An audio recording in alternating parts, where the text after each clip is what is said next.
say thank you, and you just put it in the cash drawer.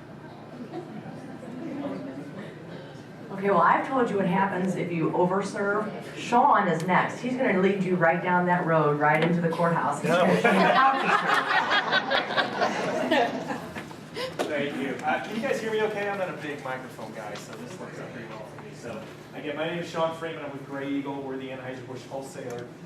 We're the ones responsible for putting the fun into the party, right? We've got the beer on the streets, and you guys have heard a lot. So the first thing I need to say is be breath. It seems like there's an awful lot that was thrown out at you.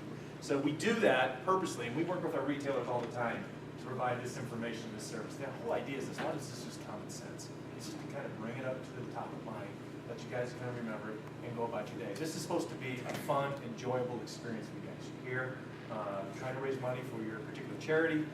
We want to make sure that we're providing the service for you guys so you can actually enjoy yourself. So Jody brings up some great points. You should feel confident that all the safeguards are in place, things that we're doing behind the scenes to make sure that your experience is comfortable, that we have everything in place. The police are our partners. We work with them. They enjoy the fact that we bring this type of service to you guys. They know that we're working diligently on their behalf as well to make sure that everybody's safe. And ultimately, that's the goal at the end of the day, is making sure that everybody's safe. Everybody needs to get in their cars and go home and come back to the art fair the next day. So the other part of this thing in terms of making your experience enjoyable is actually the beer. You know, I see it every year, and we go around to the different booths and we look at the folks, and I always check on. I've been doing this for 16 years now at the art fair. It's great to see so many familiar faces, but also it's exciting to see a lot of new faces. So it should be a good year. We're looking forward to it. But it's something to see when you kind of walk in, and I always say, everything going good? There's the guy back there or girl, and they're pouring that thing. Yeah, I did this in college, and I did all that. Okay, go for it. And they're up on their tiptoes, and they got that tapper, and they're going like this, and it's pouring foam. And I went, you went through college stone cold sober. It's nowhere close to me. I don't even know what you're doing now. It's down. I'm looking at the bucket, and it's full. So, you know, one of the things we want to make sure that you're doing is pouring the beer properly. And everybody looks at that and say, well, what's the big deal? Well, the big deal is, number one is, from our standpoint, it's product quality.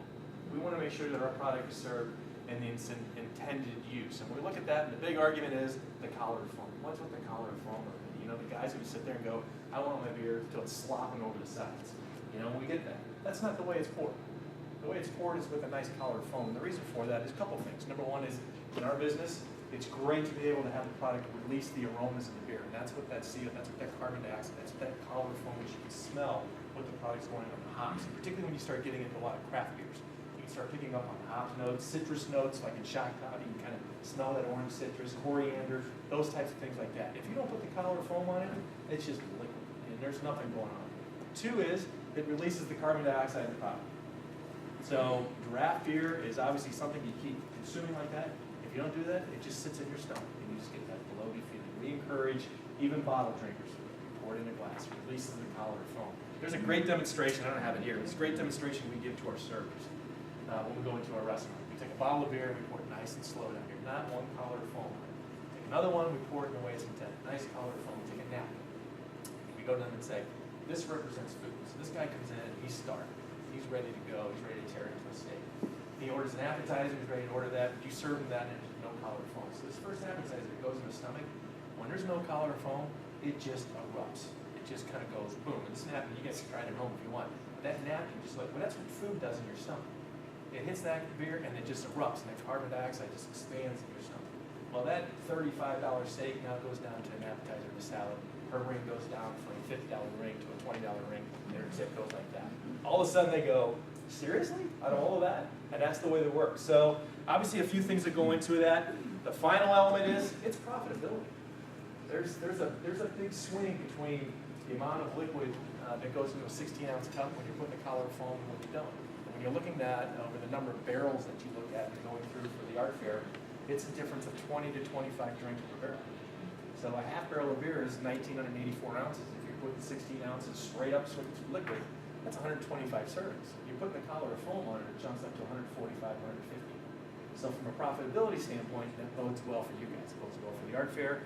Everybody's getting product in its intended use. It's a nice quality product, and you guys are maximizing on your profitability. So the other element too is that we see is, you know, we're kind of bouncing around all over the art fair. We're trying to keep up with things, and somebody gets on the radio and they say, I'm out of Stella, or I'm out of Bud Select, or I'm out of this, I'm out of that, and it sits there, right?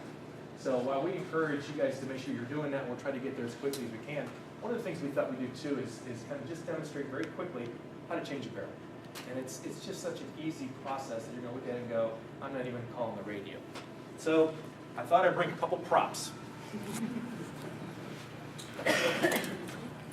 So this is, right here, is a standard 1/6 barrel of beer. It is a third of a half barrel, 660 ounces. You will see this probably in your beer trailers. Because one of the things that we're going to do, and some of you folks that have seen this from last year is, as you go through these half barrels, you come into Sunday. Now the big debate comes, do I hook up another half barrel on a Sunday because I don't know if I can sell it all through the day? No, I don't do that. And so the Sunday guy comes around, he's looking for beer, and virtually all the taverns are, everybody's afraid to put the beer on it because they don't want to eat the profit. So what we're going to do is make sure that we're putting more 6 barrels of each of the brands on the trailers. One Sunday, you can take a look at that and make sure that you're putting on a smaller barrel. Now, with that said, when you do your math on this thing, it's not so much important that you go through the entire barrel on Sunday. It's important that you serve enough beers to pay for the barrel. The difference on something like that could be 11 to 12 beers could pay for a barrel like this, when you're going to get 40 servings out of it. So the question is now is making sure that that customer who's coming out on Sunday has the same experience as that gentleman or person coming out on Friday or Saturday. And one of the things that we want to make sure is that if they want a beer, there's a beer on site. For you guys, that just means profitability. So we don't want you taking a loss. Common sense will tell you at a certain point in the day, there's no way we're going to do that. Plain and simple, we get that. But at some point when you come in there and it's 12 o'clock and you go, I don't want to hook something up, I don't know if I can sell it at 5, we want to make sure that you guys have an option for that. So again, maximizing the opportunity for profits. So with that said, this will be on there. This is the same hookup as you get on the half barrel. Doesn't make any difference how it is. So there's 2 different styles of tavern heads, right? Most commonly it's this one. We'll get this one every once in a while. This little guy right up here at the top that swivels like this, it's just your CO2. So like this, if it's up, there's no CO2. You click it down, CO2, and now your tap is activated. If this is hooked up like this and your CO2 is off, it doesn't pour. So typically at the end of the night when we go through there, we just flip the CO2s off. Some people take the whole thing off, which is fine. But you flip that off, nobody can get anything out of it. If you try to hook the barrel up and this baby's down, you're going to get a splash. It's going to get ugly. So make sure that it's counterclockwise. When you look at your barrel, and you can see later on when you guys come on out, we'll do some beer pouring and stuff like that. You can take a look at it. There's 2 little ears in here. Just 2 little notches. Just 2 little notches on here. You just line the guys up, right? Turn it as far as you can turn it. Right now it's locked. Still won't pour a beer because we haven't turned the CO2 on. Now you're ready to go. Go back to your tapper, you pour it, you flush out a little bit of foam, you're good to go. So you can see in a matter of, what was it, 10 seconds? You change the barrel. It could take me 15 minutes to get to your trailer. And there's probably how many people asking for a beer. So don't be afraid to get in there and do that. A lot of those barrels, there's a lot of line inside the trailers that you can move that without moving a barrel. You just move it to the next one. Take the plastic caps off. You've seen those? Lay it right there on the barrel. It tells you what the barrel is when you go in there. That's the shock top one. I'll go next to the shock top one and I'll hook the next one up. Same thing holds true with this one. This one kind of goes up and down, right? So when it's up, nothing happens. You hook it in the barrel, hook it like that, still nothing happens. Pull it out, down, you're locked, and you go.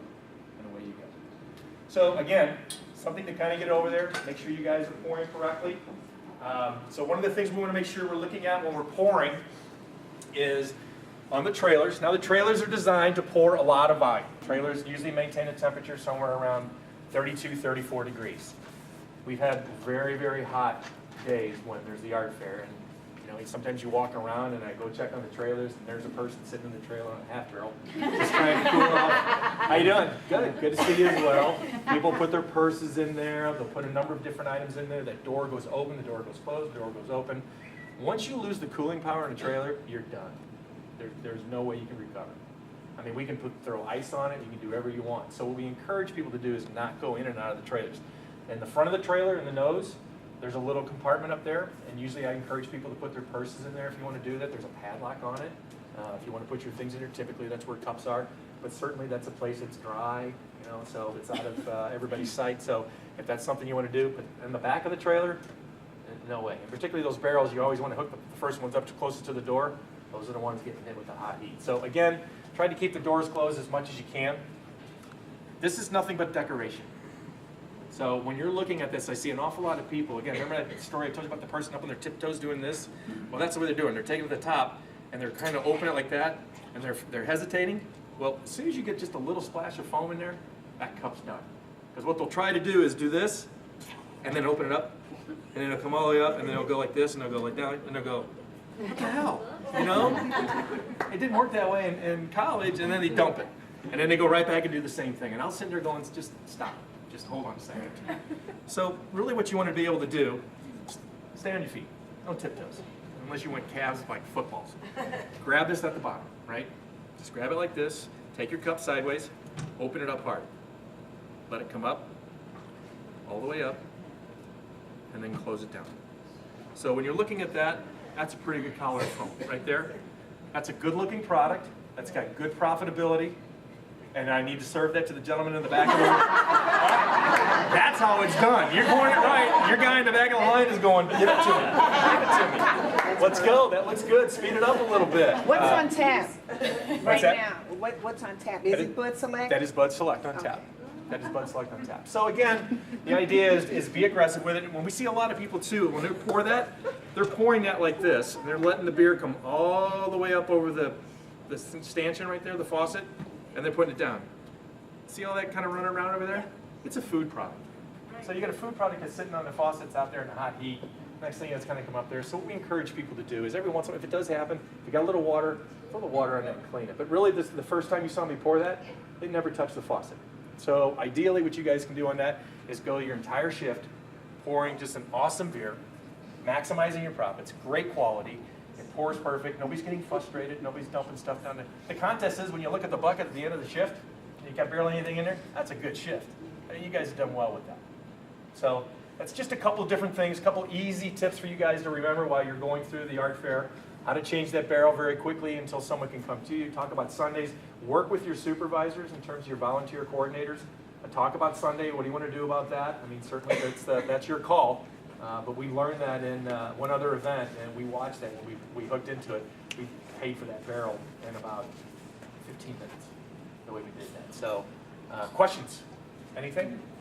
Beers that we're going to be serving, so we're still kind of narrowing it down, but we're going to have a nice variety. So Stella is our sponsor, so Stella will be on tap. We're also putting Bud Light back on tap at all the trailers to handle that from a domestic standpoint. You'll see Shock Top, you'll see Goose Island Harvest Ale on tap as well. And then there's also a new beer, which is Budweiser Black Crown. Probably many of you have heard that, but we're looking at putting that on tap as well. So you have a very nice offering of domestic. You have some craft. You'll have some import there for you to have. Also, we're kind of limiting the number of packaged beer that we're having in each booth. The Limerita, Strawberita did very, very well. So we're going to make sure that that's available. Again, that product is served over ice every single time. The only question you need to ask your customer is salt or no salt.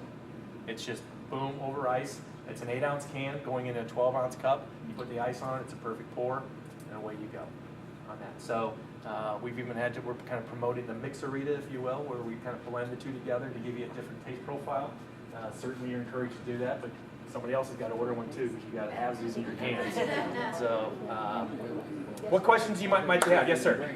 Will there be descriptions about the craft beers and the other beers? Yeah, I think it's. Explain what brand they are, because sometimes we'll say, well, I don't know which one to get, and if you don't drink the beer yourself, it's kind of hard to explain to the customer. Yes, yes. What we'll do is put a product description out there for the customer, and then reverse that for you guys to use as kind of your cheat sheet, if you will, so you can make reference to it. So nothing too wordy, but in something like in your Harvest Ale or Shock Top Belgian wheats, you get a lot of people that say, well, it's a Belgian style wheat, or is it a Belgian wheat? The Belgians themselves are known for using spices and citrus notes in there. So when you get a Belgian style wheat, typically that's a domestic beer like a Shock Top that uses the same recipe. You get other people like Hoegaarden, which is an authentic Belgian style beer. Same type of recipe, but it's a Belgian beer, not a Belgian style. So a little bit of difference on that. We don't allow people to taste. They either buy the full glass or they don't buy it. Yeah. Me too. You I get have a to lot buy of the that. full one You too. get a lot of I try to sponge a taste or two. Everyone has to pay for their product. No one gets a free product. So, in closing, on behalf of Greg and Jody and the art fair, we thank you guys for coming in tonight, for giving us your time, your attention. I think this is going to be a great year. You guys had a lot thrown at you, and hopefully this will make your experience a lot more enjoyable moving forward the art fair. And certainly I look forward to seeing every one of you out there. Thank you. I'm going to go over just a few other quick things. We've changed, for our beverage booth, we've changed up our restaurant row this year. Our restaurants are going to be in a straight line down Brentwood versus back to back, how they've been for many, many years. So all the restaurants are going to be serving out the same side toward the main stage on Brentwood. So we've taken our beer, soda, and the wine martini booth off of Brentwood, and we're putting it in the parking lot by the main stage, and we're calling it the bar. So everyone in that booth has to be 21 because it's going to be a one-stop shop for the customers, which we're excited about doing this. We've been kind of wanting to do this for a long time. So that's a big change for us. And then the other booths are staffed by our nonprofits. So we have nonprofits staffing the other beer and soda booths that are not combined. They're all separate.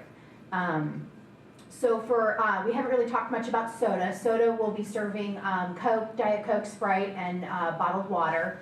We're still working out a few details on that, but that'll be the soda side of things. You'll serve them a chilled plastic bottle of soda or water. You do not remove the cap. You hand them the chilled bottle, and then a cup of ice if they would like a cup of ice. Okay. Again, no free just cups of ice. No free cups at all because we have to do a cup count. Cups are very important. Do not just hand cups over, okay? If there's damaged cups, we need to keep track of those.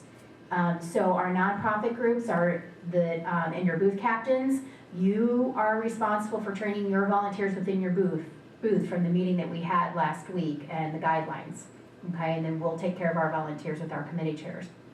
So if a mom wants to buy a bottle and split it with two kids, then one will have to drink out of a bottle and one will Correct. have to drink out of a cup. We have to account for the cups. Yes? That's fine.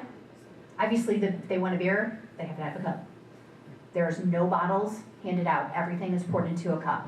And everything is poured into our commemorative cup that's on site. We use Sean's beer cups as backup, but beer, soda, and margaritas are all served in our commemorative cup. The wine is served in a 9-ounce plastic wine cup, but it's only a 6-ounce serving. And again, your committee chairs will help you with that. Then we have, for martinis, those of you that have worked with us in the martini booth, we've normally done martini glasses. We will use what we still have in storage, but we've gone to a different type of cup because we tend to, it's a lot of work putting those together, keeping them standing up on the table, not spilling over. So we do have another cup, a plastic cup that we'll use for martinis this year. Okay. Let's see. Our theme this year at the art fair is being a piece of the puzzle and all the pieces it takes to put the art fair together. And so, so you're seeing puzzle pieces everywhere with art fair. We had a giant puzzle made of the art fair site, and we took those 384 pieces of the puzzle and hid them all over St. Louis. And it was our big media kickoff last week with our kickoff party. And so it's a social media, when I don't have any pieces up here, I think we have some on the table in the back. They're about 3 inches by 3 inches, and on the back of them it said, directs you to our Facebook page. They're all numbered. And then you go to our Facebook page, you tell us the number that you found, and you tell us your art fair story if you have one. And then on our Facebook page, the puzzle starts to come together. It's pretty cool. And some of the stories have been a lot of fun. And then they can also, puzzle pieces. So on the back, again, they're numbered, has our Facebook page, and then it says, turn in this piece at the St. Louis Art Fair for a free beverage. Any beverage, okay? You will have, we are working with cash registers again this year and credit card machines. Every booth will have a credit card machine. You'll have instructions, you're gonna get on-site training with these. They really are simple. They're pre-programmed. Somebody comes up and orders a Stella, you push the button that says Stella. and it rings up for whatever we're selling it for. So you're not having to put in prices, everything's pre-programmed. If someone, and again, we will have instructions, you're gonna get a crash course on site. If somebody comes with a puzzle piece, you're gonna hit the word puzzle, you're gonna hit whatever product they order, and subtotal, and it'll come up 0. If they're making multiple orders, you're gonna hit puzzle, whatever product they're wanting complimentary, and then if they want a Stella or a shock top, you'll hit Stella, you'll hit shock top, you'll hit total, and your total will come up. But that, whatever you hit after puzzle is gonna be the complimentary product. For those of you that are working in the bar area, we will also have another thing that'll be redeemed for a complimentary ticket, and your committee chairs will go over that with you. We have to track these. There'll be a container in your booth that your booth captain will receive, or your committee chairs will instruct you to put these in, because we do have to account for these. How many are there? 384.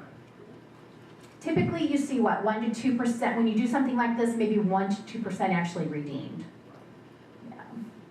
We are hosting a young professionals group. We're trying to introduce young professionals to the St. Louis Art Fair. Hopefully they'll become our next group of volunteers, patrons, donors. And so on Friday night in the garden seating area, which is by the main stage and by the bar, we're hosting young professionals in there, and they're, as part of it, they get a complimentary drink, 1 complimentary drink. We're really trying to change that area, kind of make it a place to be seen and a place to kind of meet your friends.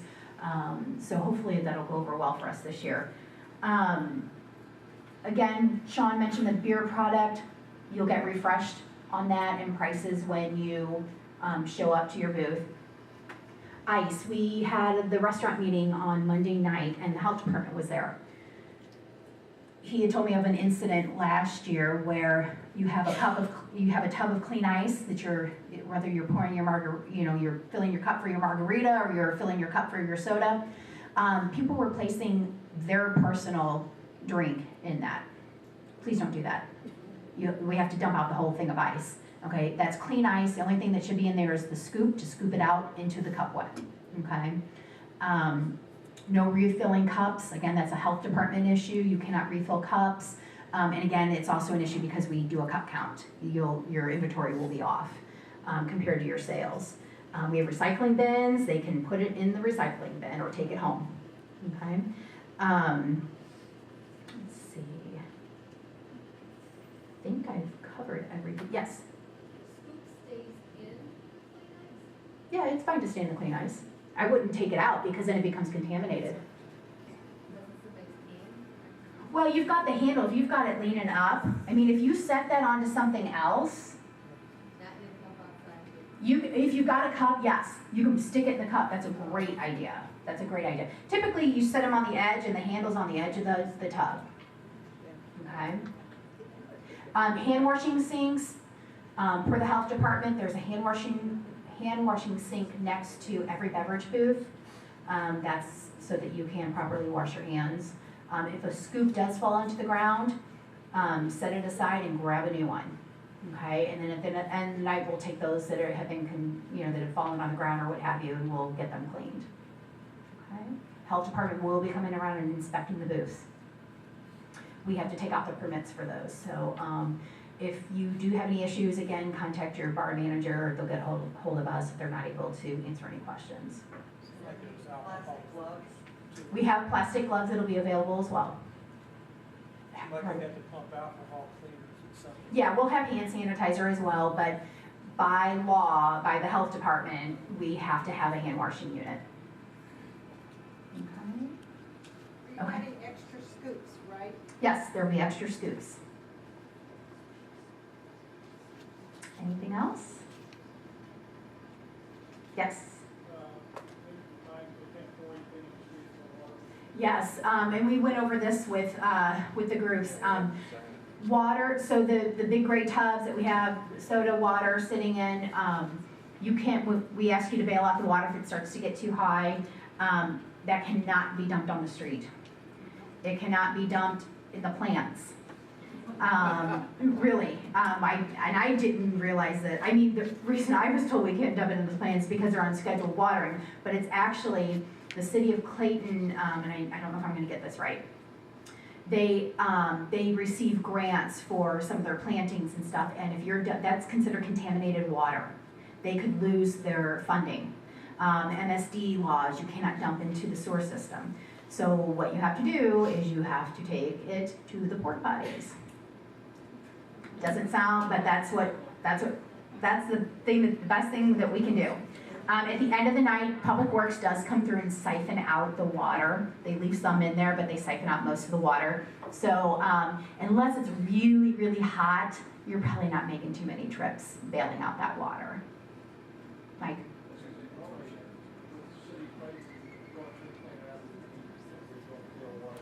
Yeah, you rarely have to do that. It's gonna have to be a really hot day. Yeah, the beer buckets, if you're not pouring correctly, is an issue. Yes? So the next morning, if you're in a soda booth, Mm-hmm. and you have all of the soda in those barrels, Mm-hmm. you're gonna have to count inventory. Yes, correct. You're gonna have to count what is in those tubs. Yes, well, the plan is, yes, you will, absolutely. You're gonna have to re-inventory because we have a different group in there. Check to see how many Cokes you have, or diets, or. Yes, Sprite. correct. You're gonna be, the bar manager's gonna be with you and you're gonna do a starting inventory. Cups, product. We've done things a little bit differently with our nonprofits this year. So instead of having one nonprofit run a soda booth all weekend long, they might be running it just Friday night and then maybe a beer booth Saturday. It just depends. We had 10 groups for 6 spaces. So we broke it up a little bit differently this year. So inventory is extremely important. Okay, just to kind of mention, every night, there's gonna be a different group in each booth. Whoever's group is in that soda booth is gonna have to empty all those bottles out of those tubs to inventory. So if you're gonna have a full case, then you'll get credit for a full case. If you've got a partial case left, you've bought that partial case. So the next morning, when the next group comes in, inventory's a lot easier. We don't have to worry about that. They're gonna go chill their own product, and inventory's, like I said. Some of you don't like to take, I mean, you've pretty much, for the soda, you've bought it. So if it's not a full case. So some of you leave it. Some of you do take it. But for those of you that leave it, that's gonna actually be starting inventory for the group the next morning. You've kind of given that to them. And this is all covered in your handbook, which we've talked about, we've met up with. If you have any other questions, because I want to move this along, please call or email me, okay? For those of you working our booths, that's not something that you're gonna have to worry about. That's what your committee chair and your bar manager is there for, okay? Okay, so what we're gonna do next is I'm gonna have the wine martini committee come on up. We are serving, we have 4 different wines that we're gonna serve. We have a classic martini and a Greyhound that we're going to serve in there. We're gonna have Bloody Marys, although we're not gonna mix those up here today. We just thought we'd give you an opportunity to come up and try the product that we'll be serving. Sean will be over here if you want to practice pouring or changing a tap. So please do come up and try the product, practice. If you have any questions, we're here. Thank you very much for coming tonight, you guys. Do is demonstrate the proper way to change a barrel of beer. This is a 6 barrel of beer. The hookup is the same for a half barrel of beer. Clearly identify what brand it is. You want to take the cap off, remove it, and place it to the side. You'll notice that the barrel has 2 ears on it. You'll notice that the tavern head also has 2 ears on it to line up. Line them up, turn the barrel, then activate the CO2. To disengage the barrel, you want to release the CO2 pressure, turn the tavern head counterclockwise, and remove. Strike a pose.